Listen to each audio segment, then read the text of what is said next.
स्वागत है आपका हमारे channel true crime story Hindi में। दर्शकों, हम यहाँ पर रोज क्राइम की सच्ची घटना लेकर आते हैं। आप पहली बार हमारे चैनल पर आए हैं तो कृपया चैनल को सब्सक्राइब जरूर करें। चलिए शुरू करते हैं आज की सच्ची घटना। लड़कियों या महिलाओं पर बुरी नजर वालों को पता होता है कि उन तक पहुंचने के लिए पहली सीढ़ी उनकी तारीफ करना है। रतन ने इसी युक्ति से पुष्पा को पटाया। पति से नाखुश पुष्पा उसके प्रेम जाल में फंस गई और फिर दिया एक खौफनाक हत्याकांड को अंजाम। सांवले रंग का धनंजय सामान्य कदकाठी वाला युवक था। उसकी एकमात्र खूबी यही थी कि वह सरकारी नौकरी में था। कहने का अभिप्राय यह कि वह जिंदगी भर अपने परिवार का बोझ अपने कंधों पर उठा सकता था। बिहार के जिला गोपालगंज के बंगरा बाजार निवासी रामजी मिश्रा ने धनंजय की यही खूबी देखकर उससे अपनी बेटी ब्याही थी। माँ बाप ने कहा और खूबसूरत पुष्पा शादी के बंधन में बंधकर मायके की ड्योढ़ी छोड़ ससुराल आ गई। लेकिन उसे धक्का तब लगा जब उसने पति को देखा। वह जरा भी उसके जोड़ का नहीं था। पत्नी यदि खूबसूरत हो तो पति उसके हुस्न का गुलाम बन ही जाता है। धनंजय भी पुष्पा का शैदाई बन गया। पुष्पा ने धनंजय की कमजोरी का फायदा उठाकर उसे अपनी उंगलियों पर नचाना शुरू कर दिया। पुष्पा को धनंजय चाहे जैसा लगा हो, लेकिन धनंजय खूबसूरत पढ़ी लिखी बीवी पाकर खुश था। धनंजय सुबह 9 बजे घर से निकलता था तो फिर रात 8 बजे के पहले घर नहीं लौटता था। पीडब्ल्यूडी में लिपिक के पद पर कार्यरत धनंजय की ड्यूटी पड़ोसी जिले सीवान में थी। धनंजय को अपने गांव अमवा से सीवान आने जाने में 2 घंटे लग जाते थे। धनंजय को जितनी पगार मिलती थी वह पूरी की पूरी पुष्पा के हाथ पर रख देता था। धनंजय के 2 भाई और थे, बड़ा रंजीत और छोटा राजीव। रंजीत मुंबई में तो राजीव दिल्ली में नौकरी करता था। विवाह के बाद से ही धनंजय पुष्पा के साथ अलग घर में रह रहा था। कालांतर में पुष्पा 2 बच्चों की मां बनी। एक बेटा था सौरभ और एक बेटी साक्षी। गत वर्ष मई महीने में धनंजय के साले का विवाह देवरिया की भुजौली कॉलोनी में हुआ था। विवाह में धनंजय पांडे की मुलाकात दुल्हन के चचेरे भाई रतन पांडे से हुई। मुलाकात के दौरान दोनों की काफी बातें हुई। इसी बातचीत के दौरान धनंजय ने उससे देवरिया में मकान किराए पर दिलाने को कहा तो रतन ने हामी भर दी। विवाह में शामिल होने के बाद धनंजय और पुष्पा बच्चों के साथ वापस लौट आए। रतन पांडे देवरिया के थाना गौरी बाजार के सिरजम हरहपुर निवासी सुभाष पांडे का बेटा था। सुभाष पांडे टीवी मैकेनिक थे। 24 वर्षीय रतन 4 बहनों में दूसरे नंबर का था। इंटर पास रतन देवरिया में मोबाइल कंपनी MI के कस्टमर केयर सेंटर में नौकरी करता था और देवरिया खास में ही किराए पर कमरा लेकर रह रहा था। धनंजय से बात होने के कुछ ही दिनों के अंदर रतन ने धनंजय को शहर के इंदिरा नगर मोहल्ले में सौरभ श्रीवास्तव का मकान किराए पर दिलवा दिया। धनंजय अपनी पत्नी पुष्पा और दोनों बच्चों के साथ उसी मकान में रहने लगा। बिहार का सीवान जिला उत्तर प्रदेश के देवरिया जिले की सीमा से सटा है, इसलिए धनंजय को वहां से सीवान जाने में कोई दिक्कत नहीं होती थी। वह अपनी ड्यूटी पर रोजाना आने जाने लगा। बच्चों का एडमिशन भी पास के एक स्कूल में करा दिया था। धनंजय रोजाना सुबह निकल जाता और देर रात वापस लौटता था। बच्चे भी स्कूल चले जाते थे। पुष्पा घर पर अकेली रह जाती थी। ऐसे में रतन का पुष्पा के पास आना जाना बढ़ गया। रतन पुष्पा की खूबसूरती पर पहले ही मर मिटा था, इसीलिए उसने पुष्पा के नजदीक रहने के लिए धनंजय को देवरिया में किराए पर मकान दिलवाया था। धनंजय के कहने पर वह उसके बच्चों सौरभ और साक्षी को ट्यूशन पढ़ाने लगा था। बच्चों के जन्म के बाद से धनंजय पुष्पा में पहले जैसी रुचि नहीं लेता था। वैसे भी जैसे वैवाहिक जीवन आगे बढ़ता है, कई पति पत्नी एक दूसरे में दोष खोजने लगते हैं जो उनके बीच विवाद की जड़ बनते हैं। धनंजय भी पुष्पा में कमियां निकालने लगा था। वैसे भी पुष्पा को तो वह कभी नहीं भाया था, किसी तरह उसके साथ अपनी जिंदगी काट रही थी।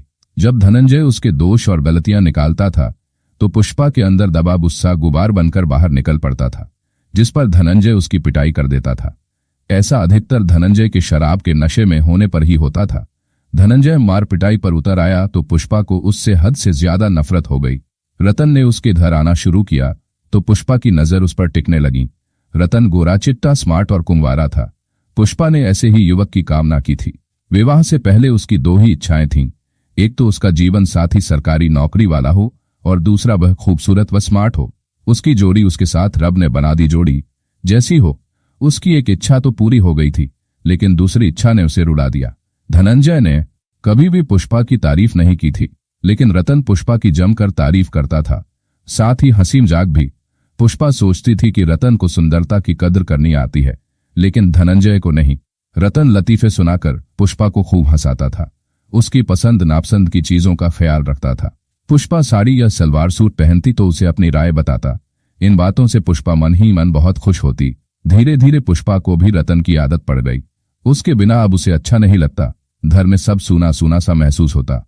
रतन ने पुष्पा को इतनी खुशियां दी कि वह सोचने को मजबूर हो गई कि काश मेरा पति रतन जैसा होता तो कितना अच्छा होता।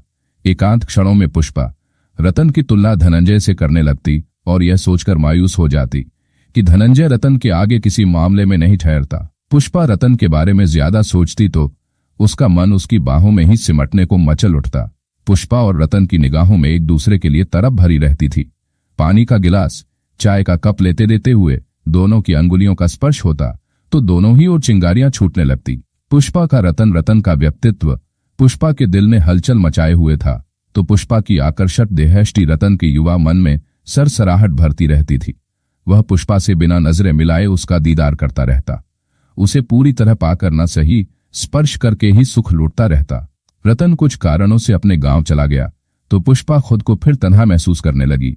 उसे ऐसा लगा जैसे उसकी रूह निकल कर चली गई हो और मुर्दा जिस्म वहां रह गया हो। धनंजय सीवान से अपनी ड्यूटी से वापस लौटता।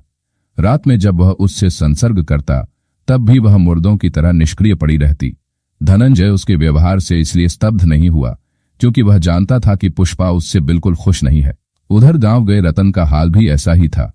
पुष्पा को याद करके वह रात भर करवटें बदलता रहता।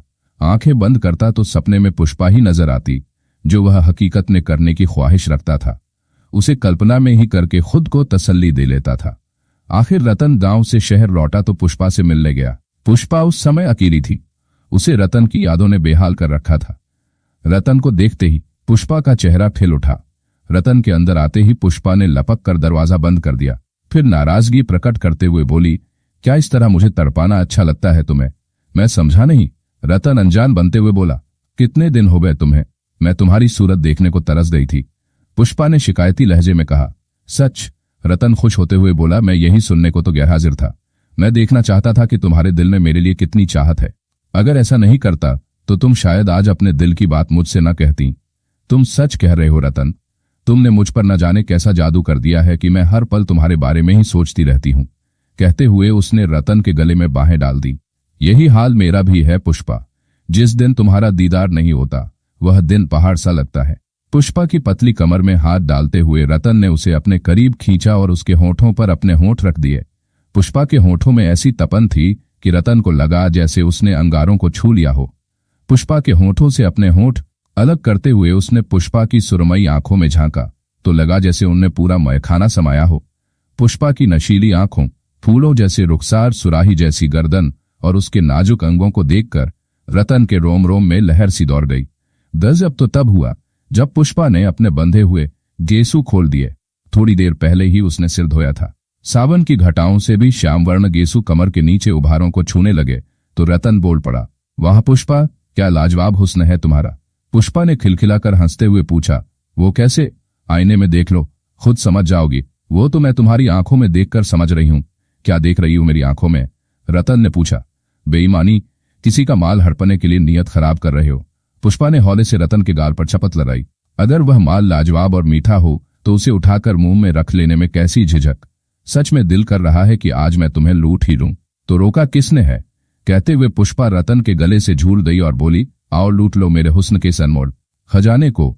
मैं तो कब से तुम्हें सौंपने को बेताब थी। रतन का गला सूखने लगा था। कोई आ गया तो कोई नहीं आ रहा, अभी तुम निश्चिंत रहो। इसके बाद दोनों वासना के खेल में डूबते चले गए। घर की तन्हाई दोनों के दिलों की ही नहीं, जिस्मों के मिलन की भी साक्षी बन रही। इसके बाद तो रोज ही उनके बीच यह खेल खेला जाने लगा। रतन ने पुष्पा को दिया अपने नाम वाला सिम। रतन ने पुष्पा को एक सिम खरीद कर दे दिया। उसने सिम को अपने मोबाइल में डाल लिया। पुष्पा इस सिम का इस्तेमाल केवल रतन से बात करने के लिए करती थी। धनंजय की अनुपस्थिति में रतन पूरे दिन पुष्पा के साथ उसके घर में मौजूद रहता। उसके साथ समय बिताता तो उन पलों को अपने स्मार्टफोन में भी कैद कर लेता। वह अपने मोबाइल से अंतरंग पलों के फोटो और वीडियो भी बनाता था। 18 अप्रैल की सुबह बंद चीनी मिल के परिसर में कुछ युवक लकड़ी लेने गए। इस बीच उनकी नजर एक पेड़ के नीचे पड़ी। एक लाश पर गई। उन्होंने आसपास के लोगों को बताया तो चंद मिनटों में वहां काफी भीड़ इकट्ठा हो गई। 112 नंबर पर कॉल करके पुलिस को लाश मिलने की सूचना दी गई। घटनास्थल थाना कोतवाली देवरिया में आता था, इसलिए कंट्रोल रूम से यह सूचना कोतवाली पुलिस को दे दी गई। सूचना पाकर इंस्पेक्टर टीजे सिंह अपनी पुलिस टीम के साथ मौके पर पहुंच गए। मृतक की उम्र 40 वर्ष रही होगी।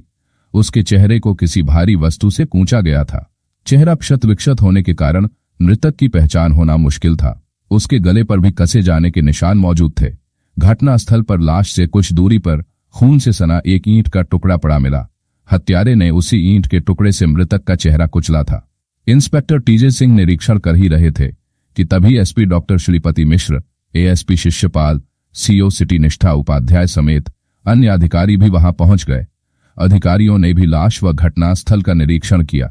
इंस्पेक्टर टीजे सिंह के आदेश पर कुछ सिपाहियों ने मृतक के कपड़ों की तलाशी ली तो कपड़ों से मृतक का आधार कार्ड मिल गया, जिसमें मृतक का नाम धनंजय पांडे लिखा था और पता देवरिया की सीमा से सटे बिहार के गोपालगंज जिले के कुचायकोट थाना क्षेत्र में आने वाले गांव अमवा का लिखा था।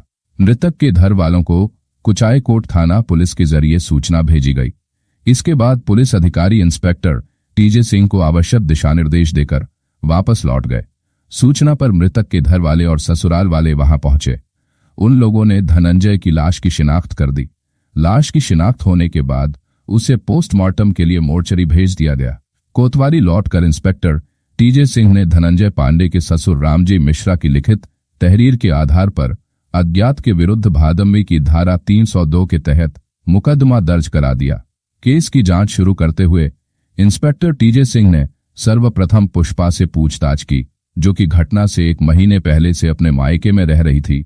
उन्होंने पुष्पा से पूछा, धनंजय की किसी से कोई दुश्मनी थी या उसका किसी से हाल ही में कोई लड़ाई झगड़ा हुआ था? सर, उनकी किसी से दुश्मनी नहीं थी और न ही उनका किसी से लड़ाई झगड़ा हुआ था। वह तो सुबह अपने ऑफिस के लिए निकल जाते थे और रात में लौटते थे। फिर भी कोई दुश्मनी रही हो, याद करने की कोशिश कीजिए। सर, मेरी जानकारी में तो नहीं है। अगर ऑफिस में कोई बात हुई हो तो मुझे पता नहीं। मेरे पति ऑफिस की कोई भी बात मुझे नहीं बताते थे। पुष्पा बड़े ही सहज भाव से सवालों का जवाब दे रही थी। उसके चेहरे के भावों और बोलने के अंदाज से यह कतई नहीं झलक रहा था कि वह पति की मौत से गमगीन है। यह बात मन में शक पैदा करने वाली थी। पुष्पा के चेहरे को पढ़ने की कोशिश करते हुए इंस्पेक्टर टीजे सिंह ने एक और सवाल दागा, घर में कौन कौन आता था? सर, हम देवरिया में किराए पर रह रहे थे। हमारी किसी से जान पहचान नहीं है, इसलिए कोई भी नहीं आता जाता। कोई भी नहीं? इंस्पेक्टर टीजे सिंह ने उसकी आंखों से आंखें मिलाकर उसका सच और झूठ पकड़ने के लिए एक बार फिर एक एक शब्द पर जोर देते हुए पूछा। इंस्पेक्टर सिंह को घुमाती रही पुष्पा इंस्पेक्टर टीजे सिंह द्वारा इस तरह पूछने पर पुष्पा एक पल के लिए हड़बड़ाई, लेकिन अगले ही पल खुद को संभालते हुए बोली, जी सर, कोई नहीं। बस मेरे बच्चों को पढ़ाने के लिए रतन पांडे आता था। वह हमारा दूर का रिश्तेदार है। उसी ने हमें देवरिया में रहने के लिए किराए पर मकान दिलवाया था। तो बताना चाहिए था ना। मैं दोबारा न पूछता तो। आप बताती भी नहीं। सर, वह तो घर का ही है, बाहर का नहीं, इसीलिए नहीं बताया। पुष्पा ने सफाई दी, ये आप हमें तय करने दें कि कौन क्या है। हमारे निशाने पर सभी होते हैं, चाहे घर के हों या बाहर के। वैसे भी अधिकतर केसों में हत्यारा घर का अपना ही कोई निकलता है। कहकर टीजे सिंह ने पुष्पा की तरफ देखा तो उसके चेहरे पर आने वाले भाव देखकर वह मुस्कुरा उठे और फिर उठते हुए बोले, खैर अब मैं चलता हूं, जरूरत पड़ी तो आपसे दोबारा पूछताछ करूंगा। जी सर। टीजे सिंह वहां से चले गए। वहां से निकलने से पहले वह पुष्पा का मोबाइल नंबर लेना नहीं भूले। इंस्पेक्टर सिंह ने उस नंबर की कार डिटेल्स निकलवाई, साथ ही जिस मोबाइल में सिम पड़ा था उस मोबाइल में दूसरे सिम भी डाले गए थे, तो उन सिम के नंबरों की भी डिटेल्स देने को कहा गया। जब पुष्पा के बताएं नंबर की कार डिटेल आई तो उसमें कुछ खास नहीं मिला, लेकिन साथ में एक और नंबर की कार डिटेल्स आई थी। वह नंबर भी पुष्पा अपने डबल सिम वाले मोबाइल में प्रयोग कर रही थी, लेकिन उस नंबर के बारे में पुष्पा ने कुछ नहीं बताया था। उस नंबर से केवल एक नंबर पर ही रोज बात की जाती थी। उस नंबर की डिटेल्स निकलवाई तो वह नंबर रतन पांडे के नाम पर था। रतन वही था जो धनंजय के घर ट्यूशन पढ़ाने आता था। उसका पता किया तो वह घर से फरार मिला। 20 अप्रैल को इंस्पेक्टर टीजे सिंह ने एक मुखबिर की सूचना पर अमेठी तिराहे के खोराराम मोड़ से रतन पांडे को गिरफ्तार कर लिया। थाने लाकर जब उससे सख्ती से पूछताछ की गई तो रतन ने अपना जुर्म स्वीकार कर लिया, साथ ही हत्या की वजह भी बता दी। इसके बाद इंस्पेक्टर सिंह पुष्पा को उसके मायके से गिरफ्तार करके थाने ले आए। थाने में जब उससे पूछताछ की गई तो उसने बरगलाने की कोशिश की कि रतन ने उसके अश्लील फोटो व वीडियो बना लिए थे, जिनके सहारे वह उसे ब्लैकमेल कर रहा था। उसी ने उसके पति की हत्या की है। लेकिन जब सख्ती दिखाई गई तो उसने सच उगल दिया। पुष्पा रतन को अपनी जान से भी ज्यादा चाहने लगी थी उसी के साथ विवाह करके वह अपनी आगे की जिंदगी गुजारना चाहती थी। इसके लिए वह रतन के साथ भाग जाती और विवाह कर लेती। लेकिन जिंदगी सिर्फ प्यार से नहीं गुजरती, पैसों की भी जरूरत होती है। रतन छोटी मोटी नौकरी करता था, उससे उसका खुद का गुजारा ही नहीं हो पाता था। ज्यादा पैसा तो सरकारी नौकरी में ही मिलता है, जो कि धनंजय के पास थी, इसलिए पैसों की उसे कभी कोई दिक्कत नहीं हुई। पुष्पा को सरकारी नौकरी का मोह था, इसलिए उसने इसका रास्ता निकाल लिया। उस रास्ते पर चलकर उसकी सारी इच्छाएं पूरी हो सकती थीं। वह रास्ता था धनंजय की मौत। धनंजय के मरने से पुष्पा को एक तो उससे छुटकारा मिल जाता, दूसरे उसकी जगह मृतक आश्रित कोटे से उसे नौकरी मिल जाती, और तीसरा वह रतन से विवाह करके आराम से जिंदगी गुजार सकती थी। पुष्पा अपनी इच्छाओं को पूरा करने के लिए पति के खून से हाथ रंगने को तैयार थी। वह यह भूल गई कि केवल सोचने भर से जिंदगी आसान नहीं हो जाती, सब कुछ मनचाहा नहीं होता। वह जिस रास्ते पर चलने को आमादा थी, उस पर उसे सरकारी नौकरी तो नहीं, जेल की सलाखें जरूर मिलने वाली थीं। दूसरी ओर धनंजय को अपनी मौत के षड्यंत्र का कैसे पता चलता, जबकि उसे पुष्पा और रतन के अवैध संबंधों तक की जानकारी नहीं थी। पुष्पा अपने इरादों को अंजाम तक पहुंचाने को आतुर थी। रतन तो पहले से ही पुष्पा से बार बार धनंजय को मार देने की बात कहता रहता था। वह तो पुष्पा की तरफ से बस हरी झंडी मिलने का इंतजार कर रहा था। पुष्पा ने अपने दिल की पूरी बात रतन को बता दी। इसके बाद दोनों ने धनंजय की हत्या की योजना बनाई। योजनानुसार 16 मार्च 2020 को पुष्पा बच्चों के साथ अपने मायके गोपालगंज चली गई। 1 महीना पूरा होने पर 17 अप्रैल की शाम 4 बजे पुष्पा ने रतन को फोन करके धनंजय की हत्या करने को कहा। काश धनंजय शराब के लालच में न पड़ता। 18 अप्रैल की रात 8 बजे के करीब रतन ने धनंजय को शराब पीने के लिए बंद चीनी मिल परिसर में बुलाया। धनंजय के वहां पहुंचने पर रतन ने एक ईंट के टुकड़े से उसके सिर पर प्रहार किया। धनंजय दर्द से बिलबिला उठा। इसी बीच रतन ने पास में उगी गिलोय की बेल उखाड़कर धनंजय के गले में डाल दी और पूरी ताकत से कस दिया। दम घुटने से धनंजय की मौत हो गई।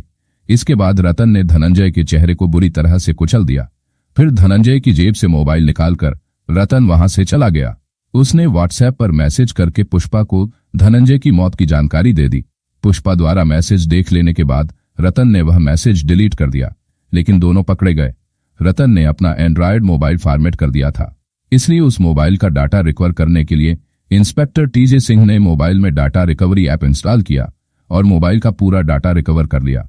मोबाइल की गैलरी में रतन व पुष्पा के अनगिनत फोटो मिले, जिसमें कई अश्लील भी थे, जिनको उन्होंने सबूत के तौर रख लिया। अभियुक्त रतन के पास से इंस्पेक्टर सिंह ने धनंजय का मोबाइल भी सिम सहित बरामद कर लिया। हत्या में प्रयुक्त ईंट का टुकड़ा पहले ही घटनास्थल से बरामद हो गया था। कानूनी औपचारिकताएं पूरी करके दोनों को न्यायालय में पेश किया गया, जहां से दोनों को न्यायिक अभिरक्षा में जेल भेज दिया। मिलते हैं दर्शकों एक और सच्ची कहानी लेकर। तब तक अपना ख्याल रखें और जुर्म के खिलाफ लड़ने की मुहिम में हमारा साथ देने के लिए कृपया चैनल को सब्सक्राइब और वीडियो को लाइक जरूर करें। जय हिंद।